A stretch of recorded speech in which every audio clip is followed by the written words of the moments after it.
अस्सलाम वालेकुम viewers, info with Anam में खुश आमदीद। Please subscribe my channel, like and share. जवाब शीशे का किस्त नंबर 16। आसान रास्ता हो या दुश्वार मुस्तद, ए इश्क तेरा फलसफा बेकार मुस्तद। लोगों की आम ताम से तख्लीक वाह वाह, मेरे तराशे सार यही शाहकार मुस्तद। मैं तेरे हाथ लग गई माले गनीम सी, फिर तेरे हाथ से हुई हर बार मुस्तद। जलने दो जिस्म धूप में अब जिद की बात है, वो घर तो गया वो साया दीवार मुस्तद। जिंदा है लोग बस जरा मुर्दा ज़मीर है, ए ज़ीस्त तेरे जीने के मयार मुस्तद। नुमैर की काल ने शॉपिंग करती सोमिया को हैरत में मुब्तला कर दिया। इसने शॉपिंग बैग दूसरे हाथ में मुंतकिल करते हुए मोबाइल शाने और कान के बीच फंसाया और काउंटर पर पेमेंट करने लगी। कैसी हो? ठीक, तुम सुनाओ? काफ़ी वक्त के बाद होने वाली बातचीत ने दोनों के माबेन एक तकल्लुफ़ की फ़िज़ा कायम कर दी थी। वो पर्स शोल्डर बैग में रखकर हाथ में मोबाइल संभालकर शॉप से बाहर निकल आई। कहाँ हो इस वक्त? मिल सकती हो? हॉस्टल से बाहर हूँ। कहाँ हो? अपनी लोकेशन बताओ, मैं पिक कर लेता हूँ तुम्हें, वो बोला। शॉपिंग सेंटर से बाहर निकलकर रिक्शे की तलाश में नजर दौड़ाती सोमिया ने गहरी सांस भरी। क्या जरूरी है मिलना? काल पर बात नहीं हो सकती, नहीं हो सकती। वो फिल फोर बोलकर लहजा भर के लिए चुप हो गया, फिर इजाफा किया, लेकिन अगर तुम नहीं मिलना चाहती तो तुम्हारी मर्जी है। सोमिया ने अपनी लोकेशन बताकर कॉल काट दी और शॉपिंग मॉल के अहाते में मौजूद घास के इस छोटे से खिते में निस्फ दो बेंचों में से एक पर बैठ गई। जहन इस पजल को हल करने में मसरूफ था कि नुमैर को इससे क्या काम हो सकता है। अगले 5 मिनटों के बाद वहां पहुंच गया था। गाड़ी से उतरकर सोमिया की जानिब आते सोमिया ने देखा कि वो कितना शानदार नजर आ रहा था। वो इसे नजर फेर गई। किसकी चीज? कुछ खाना है तो अंदर रेस्टोरेंट भी है, वो पूछ रहा था। सोमिया उठ खड़ी हुई। नहीं, लंच करके निकली थी मैं। नुमैर ने इसके हाथ से शॉपिंग बैग ले लिए। वो इसके साथ गाड़ी की तरफ बढ़ी। वो इसे आइसक्रीम पार्लर ले गया। मारूफ आइसक्रीम के 2 कप सामने रखे। वो आमने सामने बैठे थे। वो इसे महरमा की बेवकूफ़ी की तमाम कहानी सुना चुका था। तो इस सूरत हाल में अब कि मैं क्या कर सकती हूँ? तुमने इसके सामने हालात ही ऐसे बना दिए कि वो किसी भी तरह से तुमसे छुटकारा चाहती है, तभी तो कैसे भी करके इस ब्लैकमेल को पैसे दे दिए। तुम इससे मिलो सोमिया और जरा अकल सिखाओ इसे। हाँ, मैं तो खुद सारी बाजियां हारी हुई हूँ। वो आइसक्रीम के कप में यूं ही चम्मच हिला रही थी। नुमैर ने बेख्तियारी से देखा। वो अपनी बेख्तियारी पर खफीफ सी होकर जल्दी से बात को बदल गई। तुमने इस बेचारी को दुश्मनी की इस जंग में इस्तेमाल करके महज इसकी जिंदगी बर्बाद की है और कुछ नहीं। इसके आगा जान को रत्ती बराबर भी फर्क नहीं पड़ा इस निकाह से। उल्टे इस मासूम लड़की के ख्वाब उजाड़ दिए हैं तुमने। मानता हूँ अपनी गलती को, वो इतराफ करते हुए बोला। मुझे नहीं पता था कि अफंदी हाउस के लोग इस कदर जहनी पशमानदगी का शिकार हैं। इन्हें तो निकाह पर निकाह करना भी गुनाह नहीं लगा। मैंने तो सोचा था कि सब मेरे और महरमा के निकाह की खबर और दलाल से शादी टूटने पर तड़प उठेंगे और मेरा भी बदला पूरा होगा, मगर आगा जान की सफाकी तो पूरी तरह खुली है मुझ पर। अभी तो ये शुक्र करो पुप्पो ने तुम्हारी हमायत में ये कदम उठा लिया, वरना और कौन था इस वक्त मोहत अफंदी के सिवा जो महरमा को अपनाता, अपने निकाह में रखता। पर्दा भी रह गया तुम्हारा। सोमिया ने जिताया तो वो मुस्कुरा दिया। ये तो ठीक कह रही हो तुम। और महरू, जायदाद हासिल करने के बाद इसका मुस्तकबिल क्या होगा? तुम बताओ क्या करना चाहिए मुझे, वो भी इस सूरत में कि मैं इसकी ज़िंदगी की हर खुशी को ख़त्म कर चुका हूँ। तुम्हें चाहिए कि अब तुम इसको अपनी ज़िंदगी की तरफ लाओ। दिल पर पत्थर रखकर सोमिया ने इसे पाबंद करना चाहा। इसके मुतालबे के बावजूद इसे तलाक ना दो नुमैर, वो बहुत मासूम और बेकसूर लड़की है। वो खामोशी से आइसक्रीम ख़त्म करके फिर टिश्यू से होंठ साफ करता इसकी तरफ मतवज्जा हुआ। और जो नफरत उसके दिल में भरी है मेरे लिए, तुम इससे मोहब्बत करने का सोचो।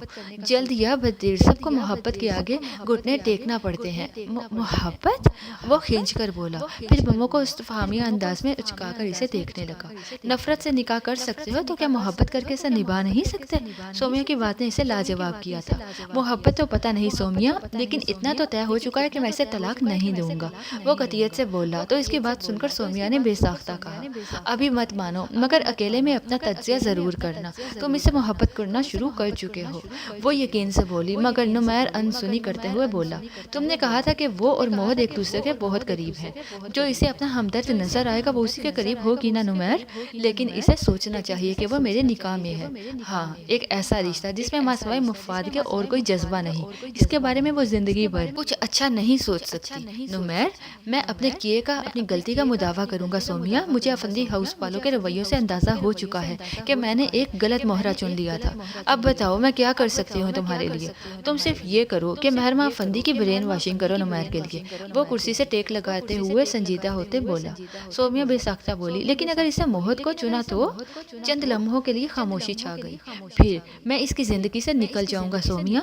तौक़ुफ़ के बाद वो अटल लहजे में बोला तो सोमिया इसे देखकर रह गई। नुमैर से बात किए हुए 3 रोज गुजर चुके थे और अब गुजरे 3 दिनों में अब तक वो उसी अधेड़पन में रही थी। इसे अपने दिल पर पैर रखना चाहिए या नुमैर अफंदी के? महरमा मुतहय्यर थी। मोहत का ज़रनिगार से इतना इल्तिफ़ात, इसे ध्यान आया। शायद मोहत ने ये रहम दिली विरसे में पाई थी। समरा भी तो ज़रनिगार और वकार की हमायत करती रहती थी, लेकिन ज़रनिगार चेहरे पर पहचान के कोई तासुरात ना थे। वो तो बस चुपचाप से खड़ी मोहत को देख रही थी। महरमा ने निगाह का जाविया बदला। सारे तासुरात तो मोहत अफंदी के चेहरे पर थे। तुम? ज़रनिगार ने अपने हाथ खींचे तो मोहत को पहली बार जैसे महरमा की मौजूदगी का एहसास हुआ, लेकिन ज़रनिगार के इस एक लफ्ज़ में मुकम्मल सवाल छुपा हुआ था। वो पूरी तरह इनकी जानिब मुतवज्जा हुआ। मैं भी आपका बेटा हूँ माँ जी। इनका हाथ अपने हाथों में थामकर मोहत ने शिद्दत जज्बात से कहा। महरमा का मुंह हैरत से खुला। लो जी, मेरी सास इनकी माँ हो गई? हाँ शायद। कोई आता तो था मिलने, मुझे याद नहीं। ये कौन है? ज़रनिगार ने उलझे लहजे में कहकर फिर महरमा की तरफ इशारा किया तो इसने गहरी सांस भरकर महरू को देखा, जिसके असाब अपने मुमकिना तारुफ को सोचकर तन रह गए थे। नुमैर की बीवी, आपकी बहू, यही कहता है वो। ये? वो तीखी निगाह महरमा पर डालकर लम्हा भर को रुका, फिर काटतार लहजे में बोला, ये आपके दुश्मनों की बेटी है। महरमा भग से उड़ी। क्या तारुफ करवाया था मौसूफ ने? मेरे दुश्मन? मेरा तो कोई दुश्मन नहीं है बेटा। वो इनका हाथ थामकर बिस्तर की जानिब बढ़ा। आप अब यहीं रहेंगे तो मैं आपको आहिस्ता आहिस्ता आपके सब दुश्मनों के बारे में बताता रहूंगा। इन्हें बिस्तर पर बिठाया। फजूल बातें मत डालो इनके जहन में मोहत, वो नागवारी से विंचे लहजे में बोली। मोहत पलटकर तीखी नजरों से महरमा को देखने लगा। तो क्या गलत है इसमें? लेकिन अगर तुम दूसरा तारुफ ही करवाना चाहती हो तो मैं वो भी करवा देता हूँ, इसने चबा चबा कर कहा था। महरमा चुप रह गई। अब वो कौन सा इतना मुअत्तबर तारुफ था कि महरमा इसके हवाले से पहचाने जाने की मतमनी थी। इस घर में इनकी हैसियत का तयन करवाना है मोहत। यकीन करो वो मुझे तलाक देने पर आमादा है। कुछ सोचकर वो जोश से बोली तो मोहत बेजार नजर इस पर डालकर गहरी सांस भरता ज़रनिगार को देखने लगा। इसने इंसानियत की फूटती शुआओं को वो महसूस कर सकता था। आका जान को बताना नागुज़ेर था। सुहेल अफंदी ने इस बार पहल की। इनको तो सब कुछ हाथों से जाता महसूस हो रहा था।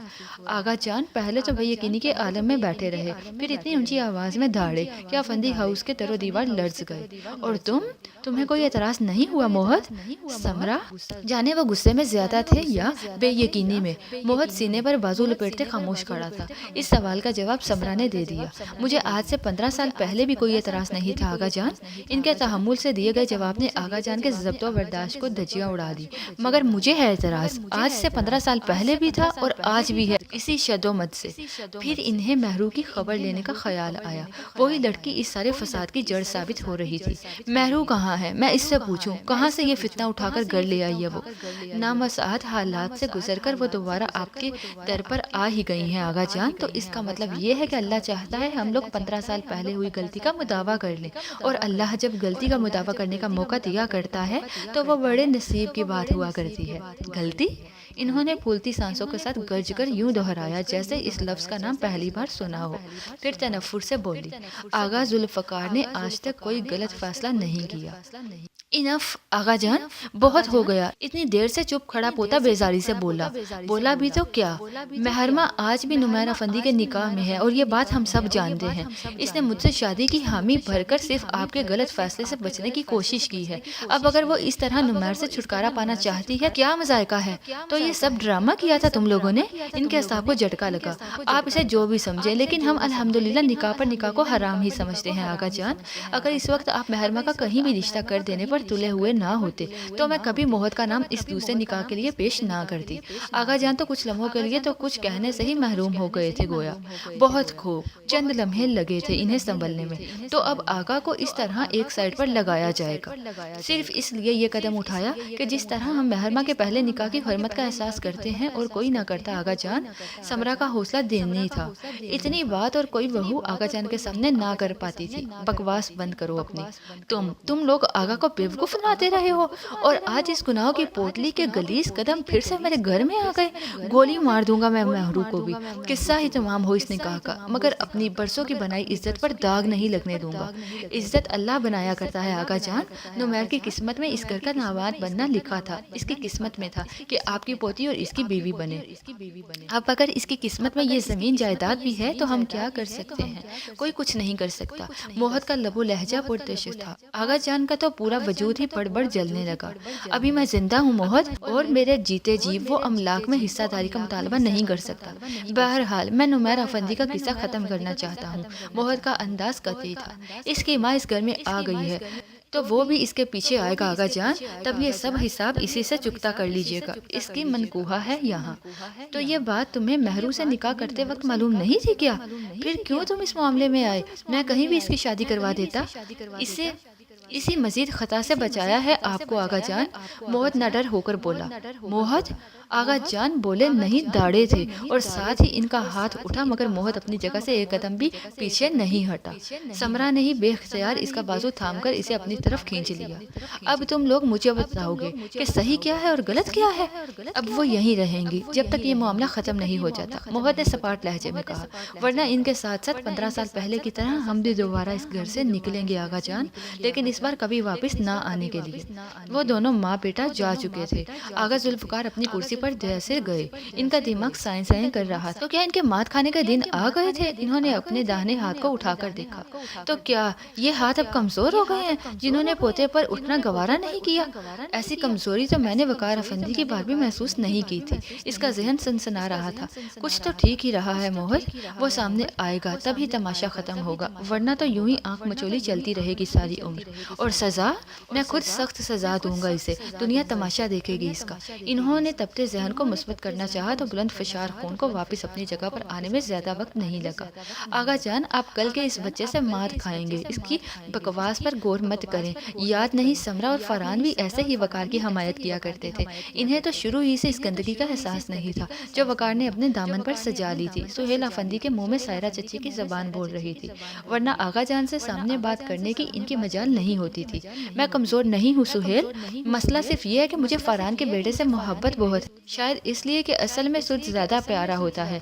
अल्लाह ने एक ही पोता दिया है, इसलिए इसकी नादानियां नजरअंदाज कर देता हूँ। इन्होंने पता नहीं किस रूह में एतराफ कर लिया था, मगर फिर एकदम चुप हो गए। क्या अब नुमैर का हौसला ना बढ़ेगा? किसी दीदा दिल देरी से इसने इस घर में एंट्री दी है, महरमा से निकाह करके शबो खून मारा और अब अपनी माँ को बेच दिया। और मैं तो महरमा को भी कसूरवार कहूँगा आगा जान। अब क्या हम इतने कमजोर हो गए कि इस बेनामो निशान शख्स के हाथों ब्लैकमेल होंगे? थोड़ा ही वक्त है सुहेल। गुस्सा तो मुझे भी बहुत आया था, मगर फिर सोचा कि एक बार इस शख्स को सामने आ लेने दो, फिर सारे हिसाब किताब चुकता हो जाएंगे। आगा जान ने दबंग लहजे में कहा। तो फिर मोहत और समरा भाभी को महरू के निकाह का ड्रामा करने की क्या जरूरत थी? वो चल बुलाकर बोले। आगा जान ने हनकारा भरा। जो हो गया सो हो गया। अब तो इस वक्त का इंतजार है जब ये सारा ड्रामा खत्म होगा। आगा जान के अंदाज से लगता था कि वो अब इस मामले पर मुतमिन थे। सुहेल अफंदी दिल मसबस करके रह गए, मगर कमरे में आते ही सायरा चची शुरू हो गई। बस इसी तरह सर झुकाकर बातें सुनकर आ जाया करें सबकी। एक मोहत अफंदी क्या कम था जो अब नुमैर की अम्मा को उठाकर ले आई है महरू? मुझे तो लगता है कि महरू भी इस सारे खेल का हिस्सा है। खुदा को मानो, वो बेवकूफ थी जो अपनी अच्छी भली जिंदगी बर्बाद कर लेती। सारी उम्र लगा दी आपने इस कारोबार पर। एक पोते को तो पहले ही आगा जाने सर आंखों में बिठा लिया, दूसरे को भी कहीं सीने से लगा लिया, तो आप तो बस हाथ मलते रह जाएंगे। चची चान ने मिनटों में सारा तज्जिया करके रख दिया था। अरे नेक वक्त, जरा दम तो लो। एक तो तुम औरतों की फिक्रें भी ना, वो जंजला गए। अपनी हिम्मत तो इतनी थी ही नहीं। बीवी की हिम्मत बढ़ाने में हिम्मत कर भी लेते तो दलाइल में इतना दम नहीं हुआ करता था कि आगा जान को अपनी सोच में डाल लेते। जरनिगार को जिस तरह समरा ने सीने से लगाया है, मैं तो हैरान रह गई। वैसे सदीका भाभी का गरूर अल्लाह ने अच्छी तरह तोड़ा है। जिसको बेनामो निशान होने के ताने देती रही, वो इन्हीं का दामाद बन गया। अल्लाह की पनाह मांगो सायरा, बहुत कड़ा इम्तिहान पड़ा है इन पर। जो होना था वो हो चुका। अब तो मोहर मुट्ठी में है इनकी। दामाद है, जब और जितना जी चाहे निकलवाएं इससे। वो ठंडी आह भरकर बोली। अब ऐसी भी कोई लूट नहीं मची हुई। वो कल का बच्चा सही, मगर इसने बिजनेस को रिश्तेदारी से बिल्कुल अलग रखा हुआ है। इन्होंने बावर कराया तो वो बड़बड़ाते हुए बेडशीट झटकने लगी। ये लो। मोहत ने कागजात की एक फाइल दराज से निकालकर टेबल की सतह पर फेंकी। इसके मुकाबिल बैठे शख्स की आंखों में हैरत उभरी। इसने बेख्तियार आगे झुककर वो फाइल उठाकर खोली और फिर बेख्तियार मोहत मोहत को देखा। इसके होंठों पर हल्की सी मुस्कुराहट थी। मैं अपने वादों का बहुत पक्का हूँ अल्हम्दुलिल्लाह। मैं जानता हूँ तुमने बहुत साथ दिया है मेरा, तुम्हारे बिना कुछ भी मुमकिन नहीं था। मोहत ने खुले दिल से एतराफ़ किया। तुम अब भी किसी मौका पर मुझे पीछे नहीं पाओगे, वो अटल अंदाज में बोला। तो मोहत कुछ सोचकर जरा आगे को झुका। और कुछ और किसी मामले में मेरी फेवर? वो चौंक कर मोहत को देखने लगा। वो क्या पूछने की कोशिश कर रहा था, इसने समझने की कोशिश करते हुए हल्का सा नफी में सर हिलाया और फाइल उठाकर मुस्कुराते हुए उठ खड़ा हुआ। एक बार फिर बहुत शुक्रिया। मोहन ने मुस्कुराते हुए रिवॉल्विंग चेयर से टेक लगाई और हल्की हल्की झूलते हुए महफूज नजरों से इसे देखने लगा। मेरी ऑफर लॉन्ग टर्म है, तुम जब चाहो इससे फायदा उठा सकते हो। बाहर निकलते हुए इसने अपने पीछे मोहन की मुस्कुराती हुई आवाज सुनी थी। इसके कदम एक बार फिर थटके, मगर वो रुका नहीं था। आगा जाने जरनिगार को इसके बेडरूम तक महदूद रहने का हुक्म दिया था, जहां अब इनके साथ महरू शिफ्ट हो गई थी। सोमिया दरवाजा खटखटाकर अंदर आई तो जरनिगार के बालों को बुरश से सुलझाती महरमा चौंकी। अस्सलाम वालेकुम, कैसी हो? महरमा उठकर खुश दिली से मिली, मगर वो ये देखकर हैरान रह गई जब सोमिया जरनिगार से गले मिलकर बड़ी बेतकल्लुफी से इनका हाल पूछने लगी थी, जैसे पहले भी इनसे मिलती जुलती रही हो। तुम इन्हें जानती हो? महरू से रहा नहीं गया तो हैरत और बेयकीनी से पूछ ही लिया। सोमिया ठटकी। दफतन अपनी गलती का एहसास हुआ। वो यह नुमैर की दोस्त नहीं बल्कि मोहत अफंदी की दोस्त की हैसियत से आई थी। इसका जरनिगार से इल्तफात महरमा को तो अनोखा लगना ही था। भाई ये आंटी तुम्हारे कमरे में है तो तुम्हारी कुछ लगती ही होंगी। वो संभल कर मुस्कुराई। ये भी मेरी चची हैं। सोमिया ने होंठ सकेड़े। नुमैर की वालदा। महरमा ने इस बात में सर हिलाया। गुड डिसीजन, अच्छा फैसला। महरमा ने इनके बाल चुटिया में लपेटे और इनको लेटने का कहकर सोमिया के साथ समरा के कमरे में आ गई। मोहत कैसा है? इसके पूछने पे महरमा को याद आया कि वो शायद मोहत को पसंद करती थी, मगर दरमियान में महरू आ गई तो वो सिलसिला वही मुंतकिदा हो गया था। ठीक ही होगा। महरू ने शाने उचकाए। मेरा इससे क्या वास्ता? जाहिर है जैसे हालात जा रहे हैं इससे वास्ता हो भी नहीं सकता। सोमिया ने समझकर सर हिलाया। लेकिन जिंदगी ऐसे भी तो नहीं गुजर सकती ना। इसने महरमा को गहरी नजर से देखा। बस अब थोड़ा ही वक्त रह गया है। एक बार आगा जान नुमैर को अपना तस्लीम कर ले तो फिर मैं आज़ाद हो जाऊंगी। वो पुरउम्मीद थी। तुम्हारा क्या ख्याल है? आगा जान इसकी हैसियत तस्लीम कर लेंगे? महरमा ने इनकी बात पर सोचकर नफी से सर हिलाया। लेकिन तुम ये काम बहुत आसानी से कर सकती हो महर, सोमिया ने आहिस्ता से कहा। महरमा बुरी तरह चौंकी। मैं? मुझे तो पहले ही आगा जान ने इस पोर्शन तक महदूद कर दिया है। ये तो बहुत अच्छी बात है। इस तरह तुम्हें अपनी मनमानी करने का मौका मिल सकता है। जितनी मनमानी कर चुकी हो ना, शुक्र है इसी पर आगा जान ने गोली नहीं मार दी। वो उदासी से बोली। ख्याल में तो बस तुम ही हो जो नुमैर को इस घर में इसकी जगह दिलवा सकती हो। मैं तो बस इस इंतजार में हूँ कि कब इस बंदे से मेरी जान छूटे। एक बार बस वो अपने बिल से बाहर निकल आए, आगा जान से इसका सामना हो जाए। महरमा ने दुआ की। हो सकता है वो इतना बुरा ना हो महर। वक्त और हालात अक्सर लोगों को मनफी चेहरा दिखाते हैं, मगर दर हकीकत वो खुद जमाने के सताए हुए होते हैं। मैं तो सिर्फ ये जानती हूँ कि उसने मेरी जिंदगी की खुशियाँ छीन ली हैं मुझसे, इम्तिहान बना दिया मेरी जिंदगी को। बिना कसूर के सजा दी है इसने मुझे। अल्लाह हम में से किसी एक को चुन लिया करता है आजमाइश के लिए महर, और वो अल्लाह का बहुत प्यारा बंदा होता है। काट तो रही हूँ आजमाइश बिना किसी कसूर के, वो कुफकी से बोली। मेरा तो मुल्खसाना मशवरा है महर, इसकी जख्मी अना की तस्कीन किसी के हमदर्दाना रवैये से ही मिल सकती है। और तुम मानो या ना मानो, जो तुमसे ज्यादा करीबी रिश्तेदार किसी का नहीं। इसके साथ फिलहाल कैसी नामुमकिन बातें कर रही हो सोमिया? नफरत है इस शख्स से मुझे। वो खफत से लाल होता चेहरा लिए खफकी से बोली। बास लोगों से मिलकर ही हकीकत खुलती है कि दर हकीकत वो किस काबिल है महर। सोमिया आखिरी बात करके उठ खड़ी हुई। महरमा उलझी हुई इसके साथ दरवाजे तक आई। किसी भी भटके हुए इंसान की वापसी का रास्ता बंद नहीं हुआ करता महरमा। बास औकात भटके हुए लोग किसी अपने की आवाज के मुंतजिर भी होते हैं, मगर मुखलसी शर्त है। सोमिया चली गई थी, मगर इसकी आखिरी बात महरमा के ज़हन पर अभी तक दस्तक दे रही थी। मोहत ऑफिस जाने से पहले जरनिगार को अलविदाई तौर पर मिलने और हाल पूछने आया था। इन्होंने हस्बे आदत बिना पहचाने बेरियासी मुस्कुराहट के साथ इसके सर पर हाथ फेरा। वो दरवाजे की जानिब मुड़ा तो महरमा की तंजी आवाज ने कदम रोक लिए। मेरी सास के साथ तुम्हारे इस कदर इल्तफात की वजह पूछ सकती हूँ? अपनी तरफ से इसने बहुत कड़ा तंज किया था। मोहत एड़ियों पर घूमकर इसकी तरफ मुड़ा, अबरू को इस्तफहामिया उचकाया, फिर चुपा कर बोला। मेरे ख्याल में इनसे मेरा भी एक अलग सा रिश्ता है महरमा अफंदी। फिर जैसे वो ठंडा पड़ा था कुछ सोचकर। वैसे अच्छा लगा ये जानकर कि तुम अपने और इनके असल रिश्ते का तयन कर चुकी हो। महरमा पर जैसे यकलख्त किसी ने ठंडा पानी अंडेल दिया हो। मोहत के होंठों पर आई महफूज मुस्कुराहट ने इसका खून खोल दिया। शट अप, शुक्रिया। वो तज़ीमा हल्का सा झुका और यूं ही मुस्कुराते हुए बाहर निकल गया। महरमा का जी चाहा कि सर दीवार पे दे मारे, अपनी जुबान को भी कोसा। जरूरत ही क्या थी इस खड़ूस के सामने बोलने की। इसने इंतकामन सोमिया की कही बातों को फिर से सोचना शुरू कर दिया, जो रात ही से इसके जहन को कवाड़ खटखटा रही थी। जिंदगी तुम्हारी बर्बाद हुई थी महर, लेकिन इसके बाद ना तुम्हारे वालिदैन ने तुम्हें इस तरह सपोर्ट किया जिस तरह करना चाहिए था, और ना आगा जान ने भी तुम्हारे जख्मों पर फाहा रखने की बजाय नुमैर से अपनी दुश्मनी निभाना ज्यादा जरूरी समझा। सोमिया का लबो लहजा हमदर्दी लिए हुए था। नुमैर से बात करो, तुम चाहे इसे सारी उम्र माफ ना करना, मगर दरबर्दी के इन 14 सालों के जख्म तो देख लो इसके वजूद पर, फिर शायद वो बरी हो जाए तुम्हारी अदालत से। इसने गहरी सांस भरकर यसीयत से एक ही जगह बुत बनी बैठी जरनिगार को देखा। ये औरत इसे बहुत काबिल हमदर्दी लगी थी। तवाइफ, नाचने गाने वाली, ये सब तो महज जमाने के दिए हुए नाम ही हुआ करते हैं। कभी कोई इनकी आंखों से इनकी रूह में झांकने की कोशिश करे तो क्या क्या रूह परवर कहानियां मिली। महरमा का जहन अलग ही उड़ान भर रहा था। अगरचे दिल इस पर मुतमिन नहीं था, मगर इसके दिमाग में गूंजती आवाजें। अगर तुम्हें इस मामले में मुनसिब बना ही दिया गया है महर, तो दूसरी तरफ का दुख भी सुन लेना फैसला करने से पहले। हो सकता है कि इसके जख्म तुमसे ज्यादा गहरे हों। महरमा ने थक कर आंखें मूंद ली। मोहत का बर्थडे समरा चची बहुत अच्छी तरह सेलिब्रेट करना चाहती थी, तो घर में एक बहुत खुशगवार सी हलचल फैल गई।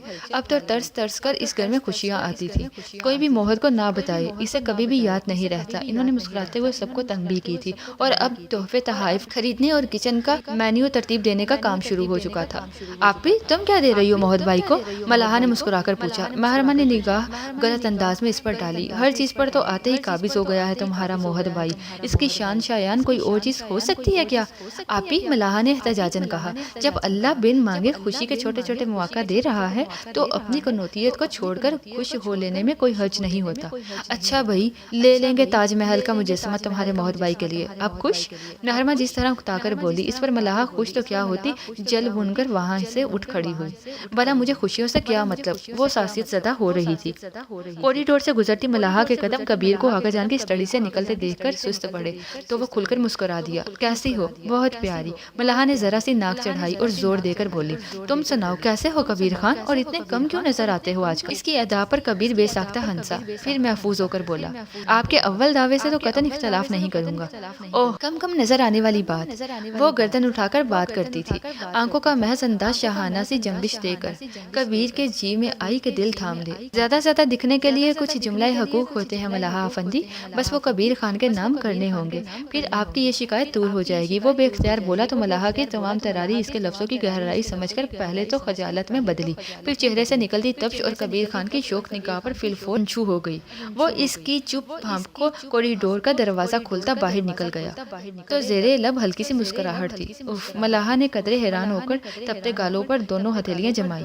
तो अब मैं कबीर खान से शर्माया करूंगी? अल्लाह अल्लाह, फिर धीरे से हंस दी।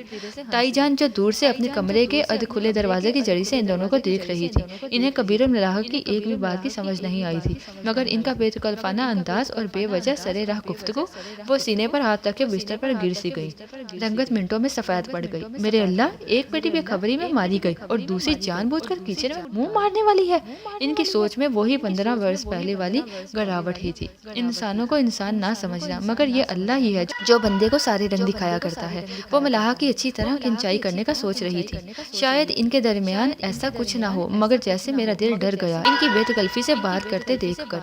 ऐसे किसी और को भी गलतफहमी हो सकती है। मैं इस मलाहा की खबर तो लूंगी ही, मगर कबीर का अंदर आना जाना भी बंद करवाना पड़ेगा। वो मुस्तरब दिल को तावीलें दे रही थी। जानने के लिए देखते रहिए इन्फो विद अनम ख्वाब शीशे का किस्त नंबर 16 हिस्सा नंबर 2।